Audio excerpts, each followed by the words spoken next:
So John will comprise my team, and then he'll tell me, okay, well I'm gonna give this episode to you, and this episode to him, and this episode to him, and split it up.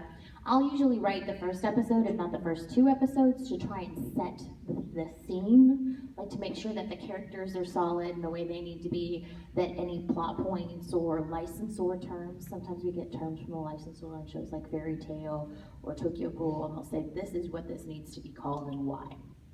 So it's my job to make sure all that stuff sticks. So then everybody writes their individual scripts. They send them to me, and then it's my job to go over all of these scripts and edit them and make it sound like one person wrote all of them. So, to make sure all of your characters sound the same, to make sure that, again, those terms are all the same. But yeah, that's my job, is to make it sound like it was just one person working on all of it. Lately, I haven't had as much time to write, so I've been solely editing, and Jamie Markey and I have been doing a lot of that. We've been training new folks, and then also concentrating on the editing aspect. Then once that's done, and John gives his okay on the scripts, then it goes into the booth, and that's when they have auditions and cast it, and then they start recording it. And that's how a show gets made. So the actual process of writing, like when you get a script, like let's say you were working for me, and you had a script of Ninja Show Spectacular that you had to write.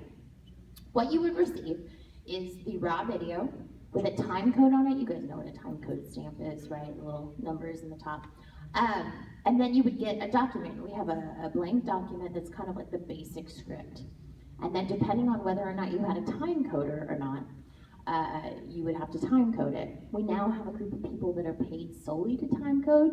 And what that means is that whenever somebody opens their mouth or makes a sound or anything, a line starts, you have to go down to the exact frame where the mouth opens or where you first hear the sound of their voice speaking and write down that time code for every single line, reaction, everything, because Funimation uses the beep system, and in order to have the beeps perfect, you have to know exactly when that mouth opens. So it's really time consuming and tedious, and nobody likes to do it, so that's why we now have people that are paid solely to do that, so that the writers don't have to worry about that anymore. Then, if you do get somebody to time code your script, what you end up getting is a script that has time codes and character names, and the reactions put in. So it'll say like, OM laughing for open mouth laughing, or CT anger for clenched teeth anger, just so that you have an idea of what's going on. Then it's your job as the writer to take the translation, make sure that it's matched up to where your time codes and everything, and then you have to make that translation make sense in English, one, and I don't know if many of you have read translations, but sometimes they can sound like Yoda. So you have to make it sound like regular conversation. You have to make sure that the intent of what's being said is conveyed in the line that you've written, but you also need to make it sound like a conversation. And unfortunately, a lot of times translations come across as statement, statement, statement, statement, statement, because that's kind of how the Japanese language is, just as a language as a whole. So when you go directly by translation, it very much sounds like two people in the same room talking, but not necessarily talking to one another. So that's one of our jobs as adapters, is to go, hey, I'm gonna have this person ask a question, and then that person's gonna answer it, and then this person's going to interject, and that way it sounds more organic. It sounds like people actually talking to one another. We also do things like to help westernize it, because the languages are so different. Sometimes if you're familiar with Japanese at all, you know that sentence structure is usually flipped. So what is at the beginning of our sentences is usually at the end, kind of like if you speak Spanish, like the adjectives come before the noun here, whereas over there, sometimes the adjectives come afterwards, and things like that. Also, it's very polite, in the Japanese language to say the name of the person you're speaking to. So if I were having a conversation with Brett, it would be very polite of me to say, hello, Brett, how are you doing? Well, I'm doing fine today, Monica, how are you? Great, Brett, what are you going to do for the rest of your day? Well, Monica, I'm going to do this. That's just inherent in the Japanese language. If you do that in English, you sound like two idiots. No, I've heard a couple of animes where they keep the suffixes from Japanese names in the English dubbing. Like the honorifics and stuff? Yeah, like Chan and San. Right. A lot of that depends on who we think the audience is going to be. So especially with Funimation, I know some of the other studios tend to leave those in a little bit more, but with Funimation, we kind of brand the titles. So like a show like Oron High School Host Club, we know that Joe Schmo is not going to walk into Best Buy and go, that one, that's the one I need for my collection. Because it's got, it's got boys and flowers and girliness, and so they're going to be like, I don't even know what to do with this. So we kind of geared that more towards fans, and that's why we kept in honorifics. We kept in a lot of the Japanese influences, like the whole 3 bowls of rice and all that stuff, moe. We kept that in because we knew that that was a fan favorite. Whereas something like Shin-Chan or Penny and Stocking, stuff that somebody could feasibly go, I don't know what this is, but it looks funny and I'm gonna watch it. Then that one we don't leave those in because they're gonna hear Chan or Kun and be like, what does that even mean? Panty-chan. Right, Panty-chan, they're be like, what? I was getting off course. She wasn't here for Friday when you were explaining how Jamie Markey she did the English script so well for Penny and Stocking that the Japanese wanted it as well. Yeah, like basically what happened is Gainax contacted Funimation. I can't talk. I'm a voice actor. So Gainax contacted Funimation and said, we want you to make this as filthy as you can possibly make it within the realms of US law. They also said, we want you to send back a list of all the curse words that you use and their definitions so that we can use them in Japan. Yeah, there was this whole thing where they were really into, like, they didn't want us to just take the translation and plug it in, because there are a lot of things that are considered really foul in Japanese culture that don't translate well in American. Like foreskin. It's weird. It's weird to talk about it, right? But it's not something that we go, it's just a part of the anatomy, but to them, foreskin is a big deal, right? And it's really funny and gross, and you don't talk about it, and I can't believe you said that word. So for Jamie, it was like, I'm not gonna say that. And then it's not enough to just say the F word, because we're kind of like immune to it at this point. You watch HBO and you're gonna hear it like 8 times in an episode of any given show. So she kind of had to go a little bit farther. So that's why you'll hear a lot of the really blue humor and a lot of the really gross stuff, is because she's trying to like have the same impact that it had in Japan. And that's what I tell people, like, when you watch our dubs, they might not be verbatim exactly what is said in the Japanese, but the intent is this, that if you watch the show in English and your friend watches the show in Japanese, that the two of you could sit together and have a conversation and feel the same way about the show, feel the same way about the characters, and that the message comes across. So that's our goal. They might use the word cute and we'll use the word adorable because there's 4 more flaps we have to fill. Or we might not be able to take what's actually being said verbatim. We'll have to take the intent of what's being said and make sure that that's conveyed for those reasons. So with Panty and Stocking, she couldn't use the actual translation because it didn't hit hard enough. It wouldn't have been funny enough. It wouldn't have had that shock value that it had. So, and I think that, everybody who's like, well, the Japanese want it to be exactly like how they wrote it, otherwise they wouldn't even have bothered. And it's like, well, but they put our dub on their Blu-ray release. So I think that means they were happy with it. So let's all just be happy with it. So, it's hard to know sometimes where the line is and stuff, but with that one especially. And like the F word is actually animated into some of the scenes. So it's like it needs to be something that's gonna hit people in the face repeatedly. She did a very good job at doing that. Does anybody have any questions about script writing? Yeah? Since they want to go on. Oh yeah. So, if someone would say that they thought they were ready to be a writer, how would they get involved with Funimation or Sentai or like? I wish I knew. That's the only thing. I get the trainees, but I don't know how they got to be trainees. I don't know if it's a matter of writing Funimation or writing John Bergmeyer and saying, hey, this is something I want to do. I know that there are people, for instance, Jeremy Kratz is not a voice actor, and he's a young adult author. He has many books published, and I don't know where he came from or how we found him, but he is brilliant, and I love him, and I'm so glad we did because he's so good at it. Same thing right now, I'm training some people that have nothing to do with voice acting. So I know that it's possible, I just have no idea. no idea. I would assume like if you can contact John Bergmeyer, I don't think he's on Facebook. I don't know if he's on Twitter. I don't know how you would go about doing that, but if you could contact John Bergmeyer, that'd probably be the best idea. because I know that he does do test scripting throughout the year. I just don't know how to When, do any of where, it. Yeah, yeah, exactly. I only have his Funimation like writing email. Otherwise, I'd be like, Yeah. But yeah, that would probably be the best way, or to just contact Funimation and say, hey, I'm interested in this Yeah, thing. 'cause, like, one thing that you hear. Oh, he does? Yep, John Bergmeyer? I'm seeing it right here. Are you sure that's him? Making your anime talk good. Oh, how am I not following my own boss? Maybe it's a good thing. Yeah, it might be a good thing. Because later on you'll see, Monica didn't turn her stuff in on time again. Oh.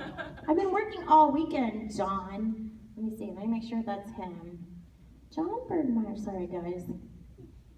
Oh, Yeah, no. it's kind of like with the voice actors that they, in certain studios, have like the open casting call or. It is him. It is him. How did I not know he had a Twitter? Okay, he's on Twitter at John Bergmeyer. Yeah, making your anime talk good. I'll have to look that up when I Yeah. tell them. Thank you. No problem. Okay, I'm gonna tweet him real quick and be like, why didn't I know you had a Twitter? Oh, Andrew Love has one too. Yep. So this is what Twitter is. Well, I've been on Twitter forever. I know that Jay Hickman joined Twitter last night, and so he was like, hey, can you do me a favor? And I was like, yeah. And he goes, can you tell everybody that I'm on Twitter? I'm like, hell yeah, I can, because I like you. You're awesome. But I had no idea. He even follows me. I feel like an idiot. So yeah, that'd be a good way to contact him. But I do know that he does have test scripts that usually go out. Sometimes it's shows that have not been released yet. Usually it's shows that have not been released yet. And they do little sections of it to kind of test you Yeah, on I was it. kind of thinking, it's like you can't really write a script for something that's already been translated and dubbed. They used to do that. Like they used to send out test scripts of stuff that had already been released. Because the first thing that they would do is like throw out everybody who just wrote what was actually recorded. Yeah. And they'd be like, and no. Which was a good test because, you know, if you were just gonna write down what was recorded, then on you. But yeah, it's hard too. Those tests are hard because I've had a lot of friends who I thought would have been really good at it take the test and that they're not what he's looking for some reason. So I don't even know what to tell you what to do to look for. What kind of test is this, you said? It's a writing test. Like usually Funimation, John will give a writing test at least, I think it's like once a year at least, where he'll have people write like a little segment of an anime to kind of test and see. And it's usually, he picks like the hardest episodes that he can to kind of see how people deal with that. And if people kind of give up and throw their hands in the air, he's like, well, you weren't meant to do this. So here we go. But usually people Being do good. local. Yeah, being local. Oh, I mean, I guess not really. We have people all over. Because Bonnie Clinkenbeard is the lead writer, and she lives in Austin. And then Jared Hedges and his team are out in LA. So it is possible to be, because it'd be nice for people to come in and be able to Be able to see. talk in person. Yeah, and to be able to see what we do if they're not actors, you know. But you certainly don't have to live in Dallas, you know. Clint Bickham is, I worked with him for ages down at Sentai and ADB, and when he came to Funimation, like, that was a big deal. Now he's like the lead writer for One Piece. Like, he's got a huge deal on his plate. But yeah, luckily he speaks Japanese too, so he's able to he's a huge fan of One Piece. So that's been nice for them because there's so much of it. Holy crap. Who else has a question?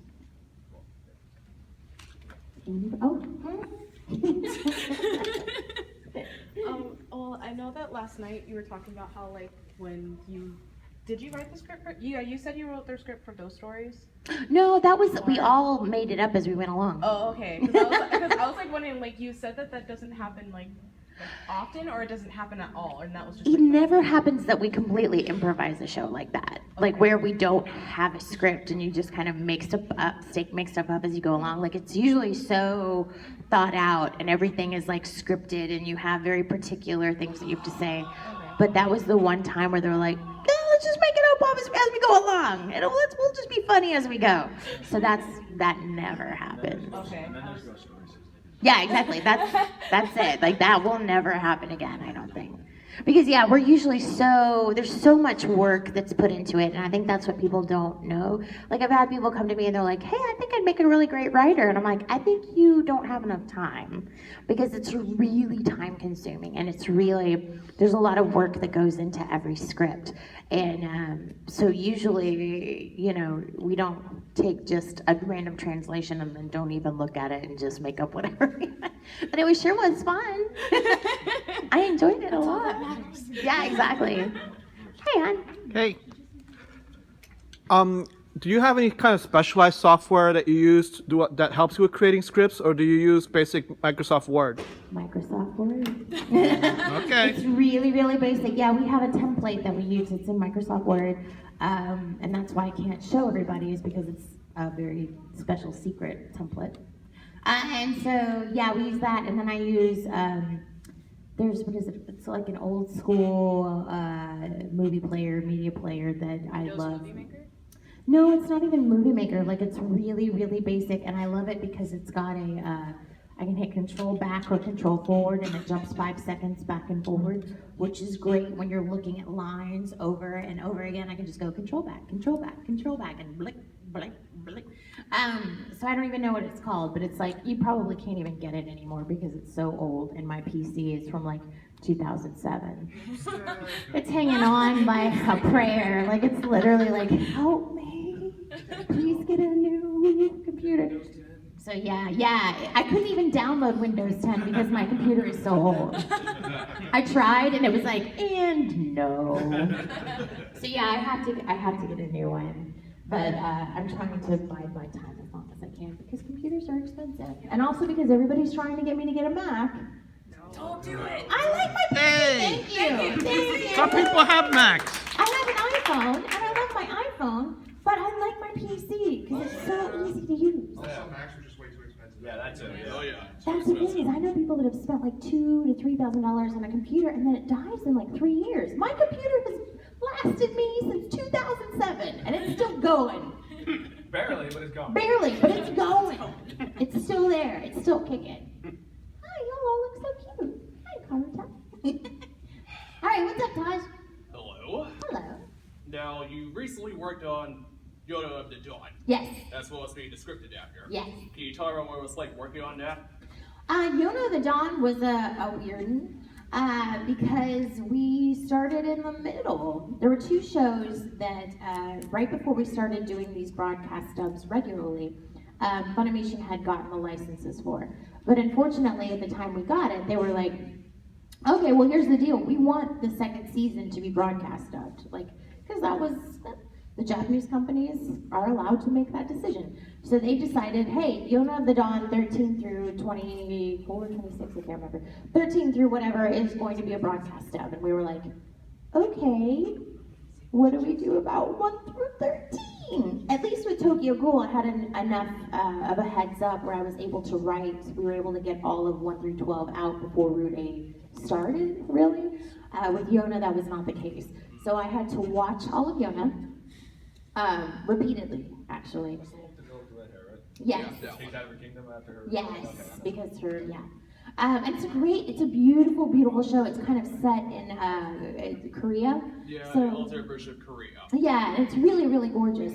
But because of them wanting to broadcast the 2nd season, I had to start from episode 13 and write 13 on, and then go back and write 1 through 12. And it's also the way we recorded it. That's why you see a cast that's me and Sabbath and Ian and Eric Bale, because Colleen Clinkenbeard basically went, who can I cast that can pick up in the middle of a show, finish it, and then go back and make it right back to where they started? Because, we wanted to make sure that when you guys watch it all together, that it's not like, oh, you can definitely tell where they picked up and where they didn't. So yeah, it was a challenge as a writer because you're coming in at a place where and it's not one of those series where like Tokyo Ghoul where there was kind of an end and then it picked up. We literally ended in one episode and the next episode was just the next moment. And so we picked up at that next moment and kept going.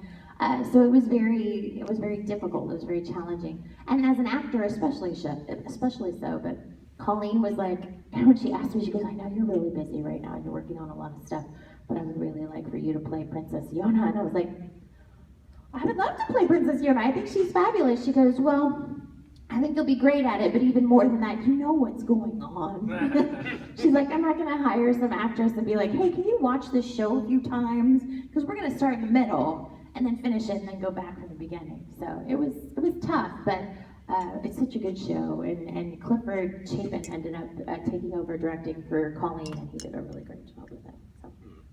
So it's a fun one. Wow. I have another one for you. Sure. Now, you also worked on Tokyo Ghoul Rude. Yes. Can you talk a little more about that if you can? I can. I just don't want to give away any spoilers or anything, but we did Route A. We actually wrote 1 through 12 first and then did Route A. And so it was hard because you don't have all of that information. You would think with broadcast dubs and stuff that like the Japanese would say, hey, here's a list of characters, here's kind of a timeline of what's gonna happen, just so you have an idea. Yeah, that doesn't happen. So literally you can kind of watch the simulcast, which is a couple of episodes ahead, to kind of find out what's happening, but you still don't really know.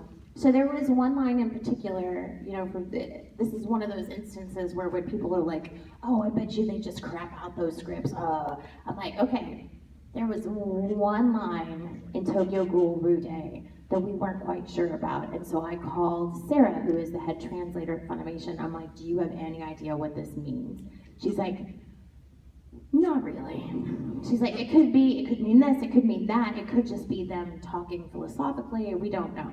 I was like, okay, well, I don't have the liberty of time, so I'm going to sit there and look at the line. And so I spent 2.5 hours on the phone with John Bergmeyer, and we looked at every option for one line. It was an Ayato line that Todd Habercorn ended up saying, and it went by so quick, and I couldn't believe it. I was like, I spent 2.5 hours. Kick open the door. Do it again. Dude, I kind of wanted to just go, Todd, you're going to have to say that line like 3,800 times to make up for the work that I did. But it was one of those things where it's like, you know, if I can express to people, you know, people bitch about dubs all the time and they're like, oh, blah, blah, blah. I'm like, if you knew how much work, especially on the script writing side, is put into it, you would probably like bite your tongue a little bit. Because we put so much effort into it. And then again, there's also things that happen, like you write your best script ever, but then it goes into the booth, and the director might decide that he wants to take a totally different view with it and just changes all your stuff, and there's nothing you can do. And your name's still attached. That's the worst part. It's the worst part, and that's the hardest thing to teach new writers is like, hey, I know this is your baby. I know you spent a lot of time on it, you lost some hair, maybe drank a little to kind of ease the pain. But once you're done and you turn it in, it's not yours anymore. It has your name on it, but it's not yours. Because what happens is once it goes to the booth, people talk at different paces. Things have to be changed for flaps. Sometimes we're writing to broadcast a video and then we get the final video and all of a sudden there's pauses where there weren't pauses. So it's kind of a work in progress, if you will. But for a lot of writers, it's really hard to let go of that. And they're like, why are you changing my stuff?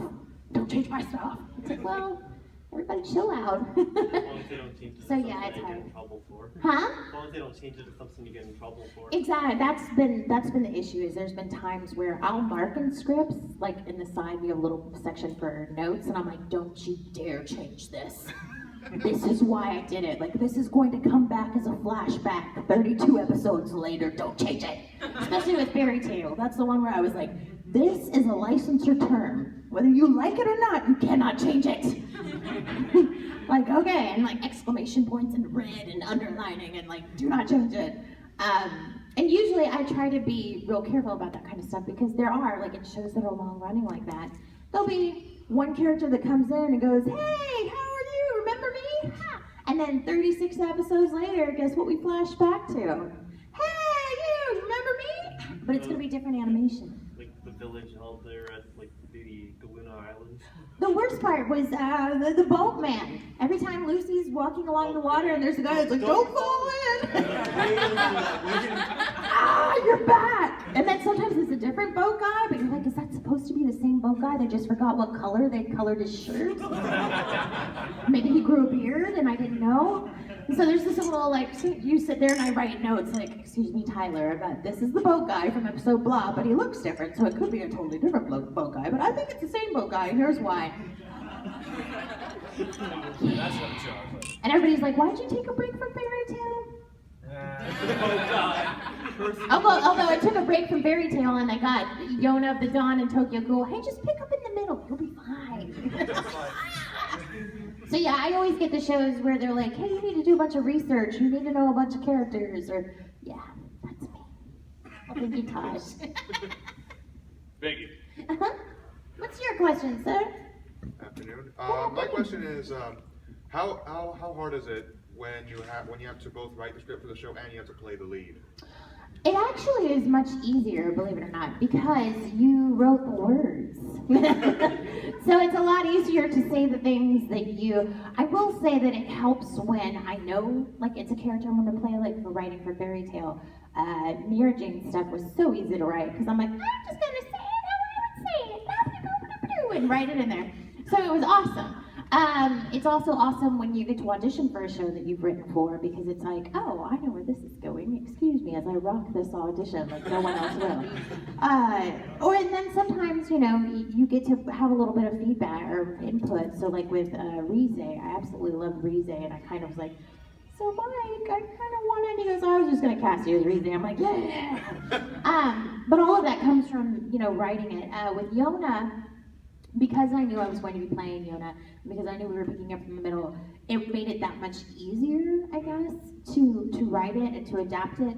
And also because I knew, okay, Chris Sabat is going to be Hawk, and Ian Sinclair is going to be, and Josh Greeley. So I knew who was going to be in the cast, so I could write it with them in mind. And I find that a lot of writers, it helps to have somebody in mind. Even if those people don't end up playing those roles, at least you can kind of hear them. Now, whenever I write for Natsu, it's like Todd Habercorn is just in my head. You know what I mean? Like, I can't even imagine writing without that. A good example is, has anybody seen Sea Control for the Power of Money and it's got a really long title. I know of the show. I haven't gotten a chance to see. Well, it's a great show, and I got to work on that one. And there was a character, and I can't remember the character's name right now, but all I could think of was J. Michael Tatum. I was like, if this isn't J. Michael Tatum. Same thing with Tsukiyama in Tokyo Ghoul. I was like, if this isn't J. Michael Tatum, there's something wrong with this world.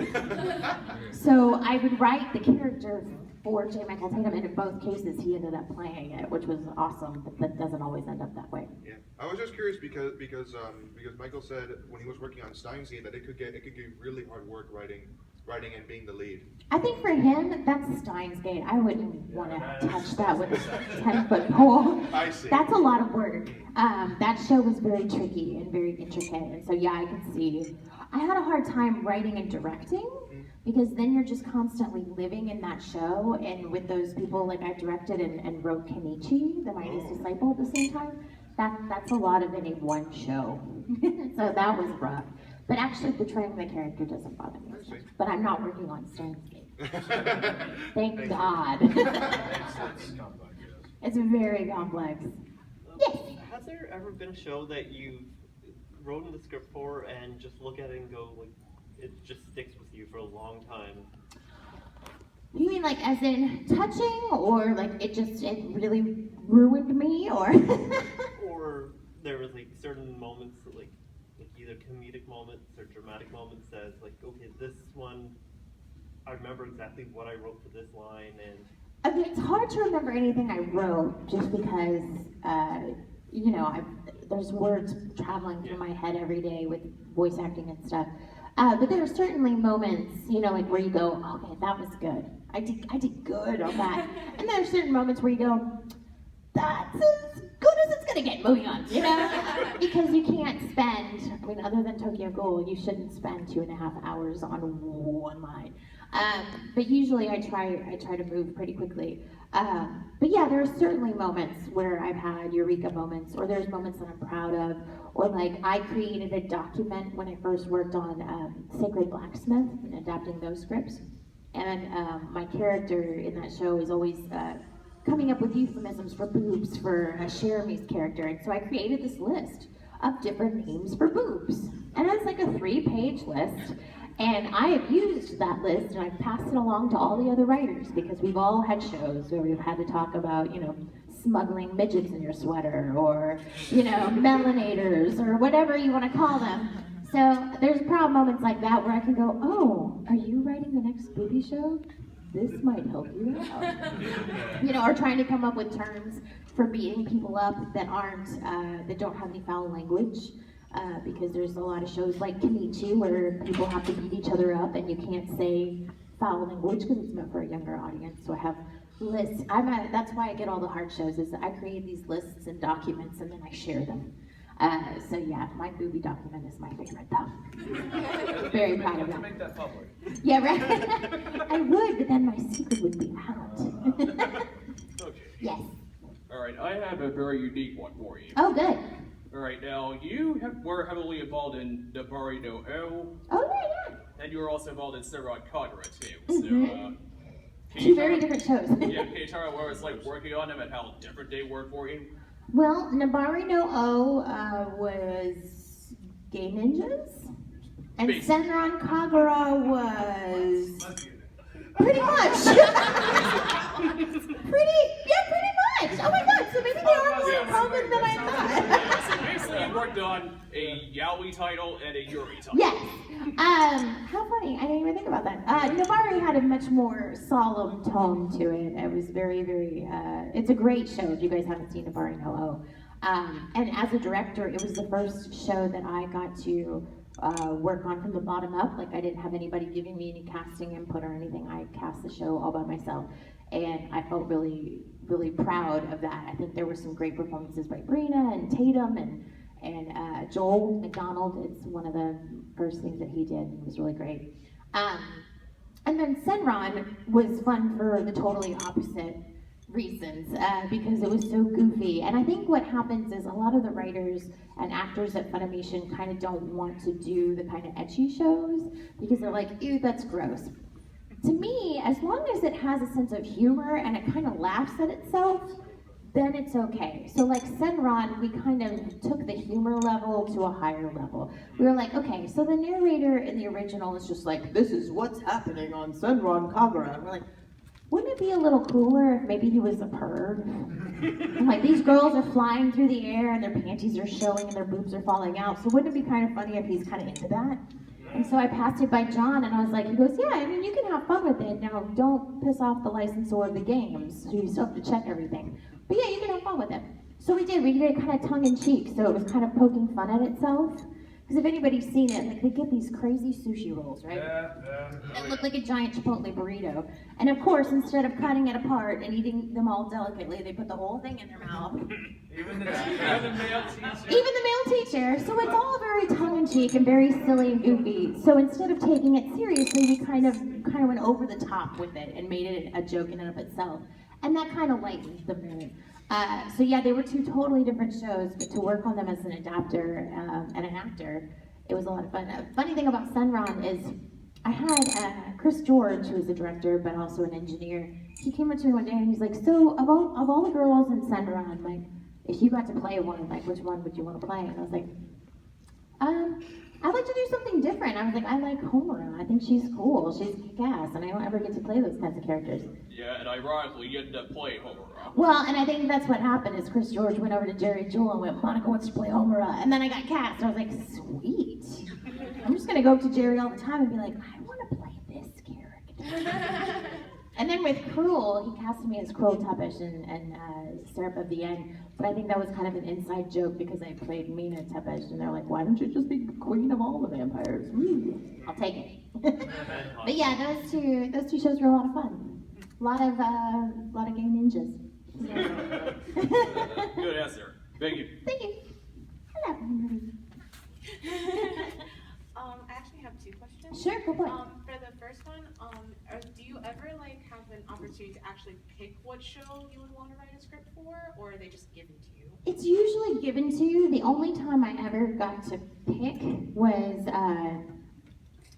with Tokyo Ghoul. because John came to me and was like, okay, so, you know, you wanted to take a break from fairy tales, so we're not going to move you on to something else. I have these 2 shows. I have Tokyo Ghoul and I have Dragon Our Academy. Wow. Yeah. And I went, okay. And I was like, okay, let me do a little Google search real quick. And I did a little Google search, and within 5 seconds, I was like, Tokyo Ghoul. And he was like, I figured you would say that, but I just wanted to give you the option. So yeah, that was one of those where I got to choose, but usually it's given to you. I was lucky to get Fairy Tale because we had a show that shall not be named that was very long running. And ended up losing that title. So we had started working on it. I had my team. We were like, woo! And then it went away, and I was crushed. Not because I really was attached to the title so much as I was like, years and years of work gone. And so I think John felt like, here's Fairy Tale. If it does well, it could be years and years of work. And sure enough, it's done really well, so that's good. And I absolutely love Fairy Tale and was glad to be the lead writer of that for such a long time. But yeah, usually we don't get to pick. Usually they're given to us. And my second question was that you were saying that like when you write the scripts that like sometimes you have like voice actors in mind, or like you're like saying like, oh, this is like a character that I would like to play and stuff like that. Like, is that like, I don't want to say aloud because obviously it's happened. Right. But like if someone like writes the script for an anime, like are they like able to like say, hey, I think could I like audition? You for can this? certainly, I mean, that's the thing is if you're a writer, you can certainly say like, hey, I'd be really interested. And as an actor, like if there's a show that comes through and you're interested in it, you can certainly say, excuse me, director, sir, or madam, I'm really interested in auditioning for this character. Whether that means you'll actually get to, or they might have somebody else in mind, you never know. But yeah, usually you're allowed to say that. You just don't want to be that person that like shows up with flowers and candy is like, I want to play that character, please. You don't want to be that guy. But yeah, you can certainly say, I want to audition for this if given the opportunity. Okay. Yeah, that's considered. So even like writers, like, because you were saying that there are some writers that they've never done voice acting, but they just do like script writing. But like if they get like that one script where they're just like, I've never done voice acting before, but I don't think any of them want to. That's the difference. Is that like the writers that we have that aren't voice actors, the few that I've seen that have come into the booth, they're like, I don't want to do that. That looks like no fun to me. So yeah, and then the ones like Bonnie Clinkabeard is Colleen's sister, and so she's been down and watched us, and she's like, oh hell no. No, you guys have fun with all of that. But if they wanted to, I'm sure that they could, but then it would be even more difficult because they'd have to actually get an audition. They'd have to make sure that they could actually act before they did it. Hi. Question. I Yes. don't know how much you're into or how much time you have to watch anime that's not dubbed. Not much. I don't have much time to watch anything these days. I'm so far behind on Orphan Black, I want to cry. Oh, okay. Because I was gonna ask if there was something out there that hasn't been, or that has a manga that isn't dubbed or anything like that, or hasn't even been talked about having. If there's like something that you want to work on that you're like, oh, I want to be that character. I used to do that. Like that's how I ended up working at Funimation. Is New Type magazine. It's an awesome magazine. I wrote for them for a while. But early on, I would get New Types and look through all the stuff that was in Japan that we didn't have. Now, granted, back then it took like 2 years for stuff to come over from Japan. So you had a lot more time to look at things and learn about the story than you do now. But I'd seen the art for Kitty Grade, and I'd fallen in love with Lumiere, and I was like, oh God, I really want to be in the show. And so ADB had such a good relationship with Studio Gonzo at the time. I was like, surely ADB's gonna get it. Yeah, totally. It's gonna be great. I'll audition for it. It's gonna be awesome. And then Funimation got it, and I was actually at A-Kon with Mike McFarland when they announced that Funimation had gotten it, and I was like, Funimation doesn't do anime, they do Dragon Ball and Yu Yu Hakusho. What is this? They do that, I mean they do anime, but they don't do anime. Like we were doing like the hardcore stuff. And Mike McFarland said, well, you know, would you be interested in coming to Dallas to work on the show? I was like, yeah, I'd totally drive 4 hours to go work on the show. And like months later, like 6 months later, I got a call from a girl named Tara. And she's like, I need to schedule you for 8 hours. And I was like, for what? And she's like, oh, I'm sorry, you've been cast as Lumiere in Kitty Grade at Funimation. I was like, And you didn't even audition? well, what happened was Mike McFarlane went back to Funimation and went, hey, I met this voice actress from Houston. She really wants to be in Kitty Grade. Here's Excel Saga. She was in this show. She is the dying princess. Watch Excel Saga. So Justin Cook watched Excel Saga and cast me as Lumiere off of Excel Saga. So when I went in to record for Justin the first time, and I was like, hello, Mr. Cook, my name is Monica Rial. And he looked at me and he goes, oh my God, that's really your voice. Yeah. And that began my friendship with Justin Cook. So yeah, I try not to do it as much because I'm always so worried that I'm going to find the one show that we don't get.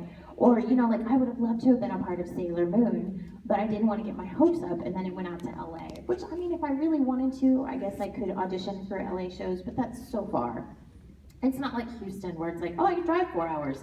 That's like buy a plane ticket and fly and then drive in LA traffic and no. So I try not to spend too much time. Now there's stuff that's been announced, like they just announced Full Metal Panic, a new season. I'll be damned if I'm not in that. If Kyoko's in that, I want to be in that, and I will find, I don't care if it is LA or Canada, I will find that studio. And I will be Kyoko again. So yeah, but I try not to look at too much stuff. Now I do listen to what you guys say. So like you guys tweet me and say, hey, you'd be really great at this character, or you'd be really great at that character. Then I tend to pay more attention. So when those auditions come up, so like for Watamote, people have been telling me for months, they're like, oh my God, you would be so good as this character, Tomoko. And I didn't even audition for that. That was the weirdest one. They just called me out of the blue and were like, nobody else can do this. I was like, okay, and I got in there and I was like, I think that might have been an insult. Backhanded compliment, like nobody else can be insane. Can you come be insane? But yeah, so I do listen to when you guys are like, hey, in this show, there's this character you should look for. Because that helps me, because I usually go in blind. And even now, like at this time, these days and times, it's harder because we don't have a lot of time to audition because of the broadcast stubs. So a lot of times that I just get cast, and then I walk in totally blind. Like, I have no idea what I'm doing today. Like for Gangsta, I walked in and I had been the baby. Like I play a little baby Luis who cries in the background. So I've done that. So, you know, it's me going into Bevans's booth and maybe like, as a hooker, and then doing baby noises or whatever. And then I thought that's what I was going to be doing. I'm like, why does he have me for an hour and a half to cry like a baby? And then I walk in, he's like, oh, okay, so no, you're going to be playing this character. And he puts her on screen, and I went, oh, this isn't a baby. This isn't a hooker. Well, questionable. So you just never know. Like you never know from week to week what you're going to be doing. Going in for Bevins again for Yuri Kuma Arashi. I knew that we had the show. I knew that it was from the same creators as Penguin Drum, but I had really no idea what was going on. So the new broadcast dub stuff has been interesting because we don't have as much time to do research and stuff. So we just kind of go in. But yeah, if you guys ever see anything and you're like, hey, you should really look at the show, or you should really, you know, try for this character, then let me know. Tweet me. Tweet. You're welcome. Hello. My question goes back to the script writing. When you're writing the script, now you get to play this game. That's what you get for being tall. Not my fault. When you're writing the actual script for a character to read, do you write it with the other characters in line, like in the script, so they're reading from the script that has like character A, B, and C, and they're only reading the B lines, or is it just all the lines with like the scenes that happen that don't involve them in between, so they can get into the mood? Oh yeah, it's written like a play, basically. Okay. So it's written just from beginning to end. So what the director will do is skip time codes to go to the character, but that way you have the line before you and the line after you. I have some new writers who have come over from video game adapting. And it's hard to teach them because when you work on video games, you very much go line by line. It's like, okay, this is your line, this is your line, this is your line. And it's not a conversation. So explaining to them that like, hey, you need to do each line, but they need to flow. It needs to be one whole thought. So yeah, we do it that way so that the actor has the liberty of reading everything that came before their line and then delivering it. Because sometimes and that's a mistake that a lot of new voice actors make, is that they don't read the line before and the line after. So they kind of go, this is the read I should do. And then you're like, oh, but no, that guy just asked you a question. And that's why you're responding. Oh, that's totally different. So yeah, we try to keep it all in there so that they have that context. And the other question was, when you were saying it goes like from Japanese to English, it's statement, statement, statement, and then you would turn it into a question, response, follow-up question, and then like excited response or something. How easily is it able to flow for most shows, at least? Like, because I know a harder, more, like you said, 4-syllable words and Scrabble words is going to be a lot harder if you need to cover the flaps, Right. reactions. Most shows it's actually pretty easy, because when you take into account that we're taking out all the names, so like, you know, the whole, hey, your name, my name, your name, my name, then that leaves you with a little bit of a buffer, so you have a little bit more space to play with. The problem that I have with a lot of writers, or that I have to beat out of a lot of writers, is they'll go, okay, my translation is like this long, but I need this much words, I need this many words. So what they'll do is they'll fill with what I call flap filler. So there'll be a lot of really, but, just, I mean, you know, and I'm like, hey, I can see through that so clearly. You need to make like a full sentence. It needs to not have any of that stuff in there. But yeah, it can get really tricky, but it's actually pretty easy to make it sound like a conversation. You just have to be able to. One of the best things that I can do as an editor is when I'm done with a script, or when somebody turns in a script, one of the first things I do is don't even look at the video. I read it as like a play to make sure that it sounds like it's people talking to one another. Like, you have multiple people doing it. Right, and then I'll highlight anything that seems weird, and I'll go back and check with the video. And usually sometimes they'll be like, oh, that was a scene break I didn't realize, or oh, they're talking to this person I didn't realize. But usually 9 times out of 10, if it's weird when you just read it through, then it's weird in the actual mix. So, Well, thank you very much. you're welcome. Hello. Hello. Okay. Now I have 2 more questions for you. Sure. Now, first off, you worked on Space Dandy. Now this is what I've been dying to ask you. What was it like working on that one? Space Dandy was crazy. Okay, how many people have seen Space Dandy? Pretty much everybody, kind of, sort of. Oh, no, so we knew that Space Dandy was a test. We just didn't know what kind of test it was going to be. Basically, we were told, hey, there's this show coming, and it's going to be really, really, really tight because we're doing a simultaneous release in Japan and the United States. Technically, it premiered in the United States before it premiered in Japan, but simultaneous. So what ended up happening is John created like a dream team, if you will. It was me and Jamie and Patrick Seitz and Bonnie Clinkenbeard, all people that have been working for him for a long time. He's like, all right, you 4 have a similar style. You're my go-to team. Here's what we're going to do. We're going to get it translated. We're going to get the video. It's going to be translated in 2 days. Then you're going to write it in 2 days. Jesus. Yeah, we normally get a week to 2 weeks to write one script. 2 days. Sometimes it wasn't even a whole full day. This is just for one episode. For one episode. But that's 24 minutes of dialogue, 2 days, and it's gotta be funny. And not just like, ha ha, funny, but like, ha, funny. So we were all like, holy crap, holy crap, holy crap. Then, like I said before, the Japanese aren't always very good about giving you information. So we knew that there was Dandy, and Meow, and QT, and Scarlet, and Honey. I think those were the 5 characters that they were like, here's your cast. We knew the name of the ship, and we had a picture of the ship.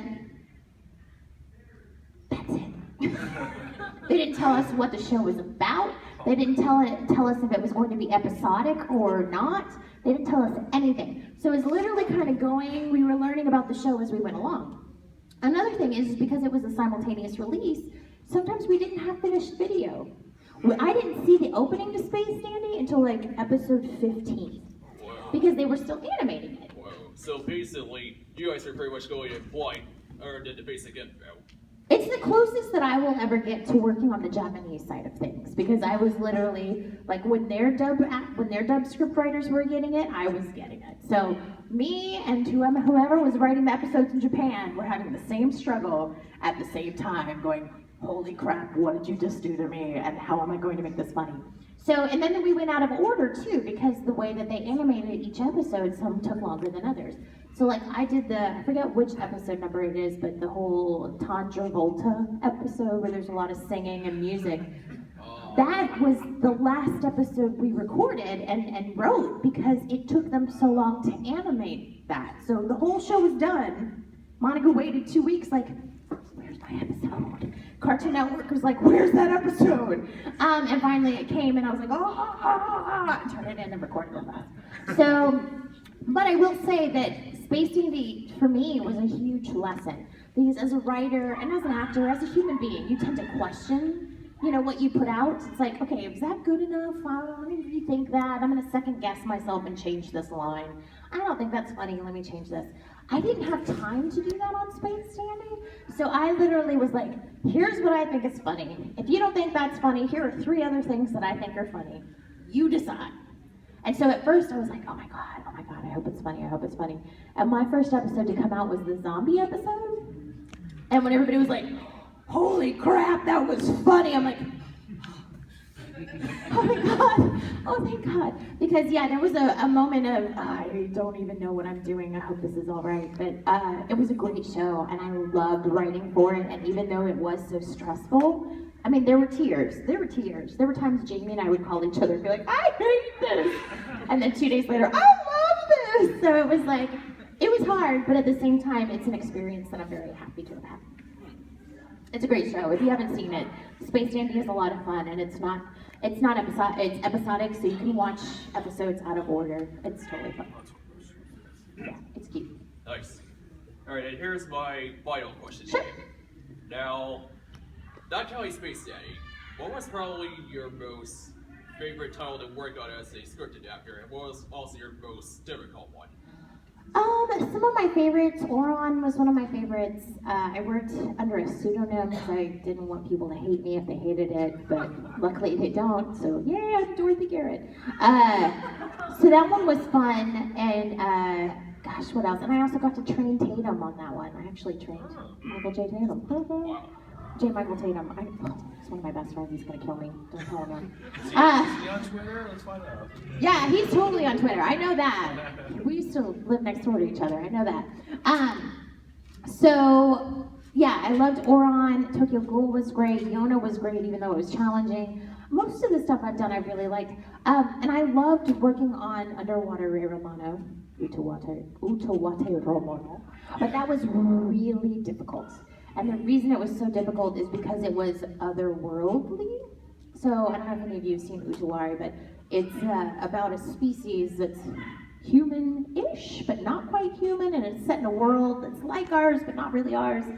So there's things that you couldn't say that you wouldn't think about. Like they can't say, we're going to do this for the people. Because are they people? They're not really people. You know what I mean? So you couldn't like refer to people or person or God or any of these things that we so quickly refer to because none of those things necessarily applied in their world, and that was really difficult. Thank you very much. You're welcome. Hello. Hi. This one's not script related. That's but fine.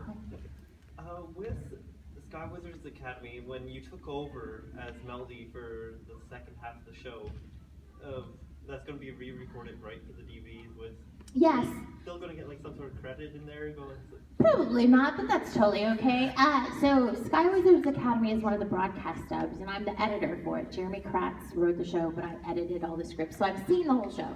So what happened was the actress Meg Shipman, who plays Lefty, something came up. She had to go do some surgery. She's totally fine. Everything's okay, but she had to go be out for a while. So they came to me and they're like, hey, would you mind stepping in for Meg for the broadcast dub? And I was like, okay, sure. And what that means is that because she couldn't be there weekly because she was, getting better, I would go in weekly and do the part because I had already seen all of the show and I knew the character very well. And then what'll happen is she's going back to record it so that on the DVD release it will actually be her voice throughout. It was just one of those things like, when we started with the broadcast dubs, we knew that might be an issue. Yeah, because people get sick, they go out of town, whatever. So we were told very early on, like, hey, if you're not around, we might have to voice match you for a week or whatever. most of us are very territorial and are like, don't you dare. I will come in and do my stuff. But in this situation, she couldn't be. And Meg is a sweetheart, and I was happy to help them out. And I got to work with Felicia, who I've never worked with as a director, so that was a lot of fun. Hello. Well, the first thing is you talked about the new Full Metal High series. I just told my friend about it, and he was like, "If Sentai doesn't dub this show, I'm not watching it." About which one? Full Metal Panic. Oh, Yeah. yeah. The first thing he said when I told him, like, "If Sentai doesn't dub this show, I'm not watching it."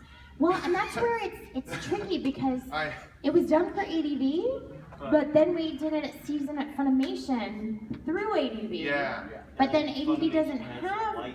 But yeah, Funimation has the license now. But then I don't know what's going to happen Yeah. with it. So it's like a weirdness. I just thought it was a funny statement because Yeah. it's a dub that has aged really well over the years. It's still really It's a good to cute dub. watch. I like it. But from the actual question was, have you ever like worked with another script writer and sometimes you're in there and you might give them pointers when you read their scripts or?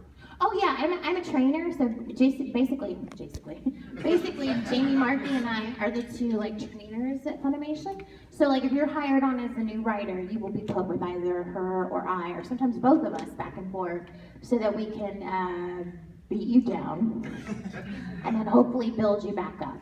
And so it's our job, and we go through a process. It's like the first time I edit your scripts, I will make all the changes, and I will mark things out, and I will write things in red to correct, and then I'll write you a big long monologue on each one saying, this is why I had to change it. This is why this is better. If you don't understand, send me an email with this line and a question mark. And I do that in fact, I'm doing one right now, and I've been working on it all weekend. Because that's what you do. It's like when people first start out, they don't know.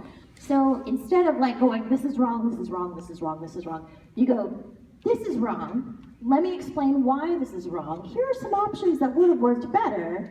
Little things that you wouldn't think about, like when the flaps for a character are like, that better be a vowel at the end, or there are going to be directors that want your hide. Because a T sound on an open mouth just doesn't work very well. But those are things you don't think about as a writer. You're like, hey, it makes sense, characters, blah, blah, blah. So I have to go through and teach them all of that. Then as we go along, like say on their third or fourth script, then I start highlighting things. Hey, this doesn't work. It's short, it's long, this is why. And then as we go along, the less notes I give, I'll just start highlighting stuff in the hopes that people will figure out, oh, okay, I get why this didn't work. And then there's the whole formatting side of things. Like you've got time codes, you've got reactions. Sometimes time coders or people aren't very good about understanding when something is an actual reaction and when it's a say you taking a breath to say a line. Because sometimes you'll hear the say you breathe and they're like, la la la la la la la. That's not a reaction, that's just somebody breathing. Whereas if they go, ah, blah, blah, blah, that's a reaction that needs to be marked. But so it's teaching them all those little nuances and things, and it's a very time-consuming process. And like I have a writer right now that I'm training, and she's brilliant, but she's also very pregnant. And so I send her these scripts that are all marked up in red, and like it looks like blood. And she's like, I'm a horrible writer. I suck. My life is not worthy. And I'm like, you are so good. Here's the thing. I wouldn't give you all those notes if I thought you were bad. Because if I thought you were bad, I would just go to John and go, because I've had to do that before. Because some people just don't get it. You give them a shot, you give them a couple of shots, and then if they still don't get it, it's like, I can't waste, 20 hours of my life on you. I'm sorry, there are other people that can probably do it. So yeah, but with her, she's really, really good, and I try to convey to her that like, hey, the reason I give you all these notes is because you're really good and you're gonna be awesome. Please don't cry. But she's about to have a baby, so I'm like, once you pop that baby out, girl, we'll talk. So, forward to that. Thank you. Question. Yes. If you just do screenwriting, you don't do voice acting, how does money work that way? Is it commission? Is it hourly? Is it salary? It's by the script. I can't tell you how much, of course, because contract obligations, whatever. But usually you're paid by the script. In my situation, it's a little different because if I'm training you, I get part of your money because it took a lot of my time to fix your script, basically. And then once you are your own writer, you get all of the money. And then I just fix what any little typos or mistakes that you might have. So yeah, it just depends on what rank you are and like where you fall into that. Writers are all paid the same amount, so it doesn't matter if you're a brand new writer just out of training or a writer that's been doing it for 30 years, you're all paid the same amount. So, and it's decent. I think it's really good actually. Yes? Because you're so established and do the voice acting, do you get a residual? No, we're in Texas. It's a right to work state. I mean, it's great, but at the same time, it sucks because we don't get any residuals, which means that we get a lot of work really fast. Like, I'm constantly working, but I don't ever, I'm paid one flat rate, and then that's all I see of it, which is fine with me, but I know in LA they're real big on unions and stuff. We just don't have that luxury. We don't have unions. And in Houston and in Texas, it actually works against you to be a part of the union, because a lot of times people will have one union contract in a show of 50 performers. So you better hope that you're the best person in town to get that one contract, because otherwise you have to set it out. So, that's why I never did actors equity when I was in theater. I was like, there's 2 contracts for this whole entire show. I don't want to be up against the 2 50-year-old men they flew in from New York who are definitely getting those contracts. There's no way I'm going to get one, so. No residuals, but that's okay. How much time do we have? Am I good, or? 5 minutes. 5 minutes. 5 minutes. Anybody else have questions? Yes? Okay. So how you're saying with the mouth flaps that, it better be a vowel at the end. What if can you do, with words, play with words what? Yeah, you can definitely play with words, but it also depends on who your actor is. So you have to give what we call alts. So you'll have a line that I would give that has a vowel ending, let's say. And then on the next one I might say wah and hold the wah. Or, I'll give, maybe I'll turn it into a reaction on one alternate line and be like, I want you to say the line and then go, something like that, and see. Because you don't know, usually if you're starting to write a script, you don't know who's going to play the role, you don't know what's going on, so it's better to be safe than sorry. So I teach people to leave a lot of alternates. That way there's options for the director. And then there are some directors that don't care if a big open flap stops on a consonant.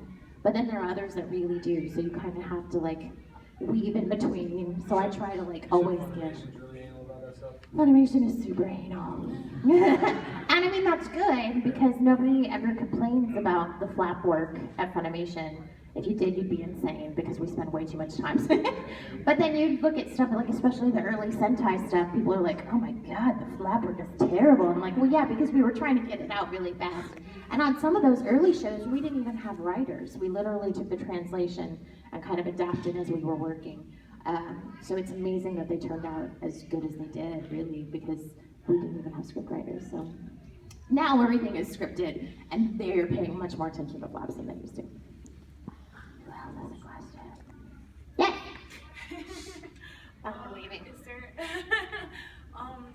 Is there an anime that you wish you wrote the script for? Not really.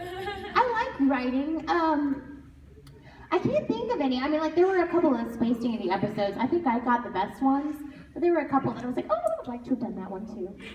I'm glad I didn't get the one with the dog and the sad one. That was Jamie. I was like, I'm sorry, Jamie. She goes, that wasn't funny at all. Yeah, she was like, I didn't like that at all. That was bad. So yeah, I'm glad I didn't get that. But no, there's no, I wish I had gotten the chance to work on Shin-Chan. That was the group that was out of LA. Those scripts were funny because they would give you 3 alts. The first one would be you can say this on television. The second one would be you probably can't say this on television, but maybe you can. And the third one would be you definitely can't say this on television, but we want to hear you say it anyway. So yeah, those were a lot of fun, and some of the stuff that we recorded and never got on the disc were pretty crazy. There was one where Isotomi is the character that I played, and she's in love with Shin, and so she tries to work her magic on the family. And so she's sitting there with Shin's dad, and he's about to lay down for a nap, and so she sings him a song. And one of the options that we have that of course will never be released because copyrights. Do you guys remember that song, I'm in love with a stripper? There's a track of me singing as Ice to me, I'm in love with the stripper, she got I'm not pole, I'm in love with the stripper. And so like, but you'll never see, it'll never see the light of day because copyrights. But yeah, sometimes we get to do fun stuff like that. No, I was the snotty little rich bitch. Okay. Yeah, Chris Sabat was my butler. All right, you guys. Well, I guess that's it. I'm gonna head downstairs. I've got a little bit of time before I autograph, but I hope to see all of you there. And thanks for coming to see us. We have a voice actor roundtable later on this afternoon, so hopefully I'll see you there. Thanks, you guys.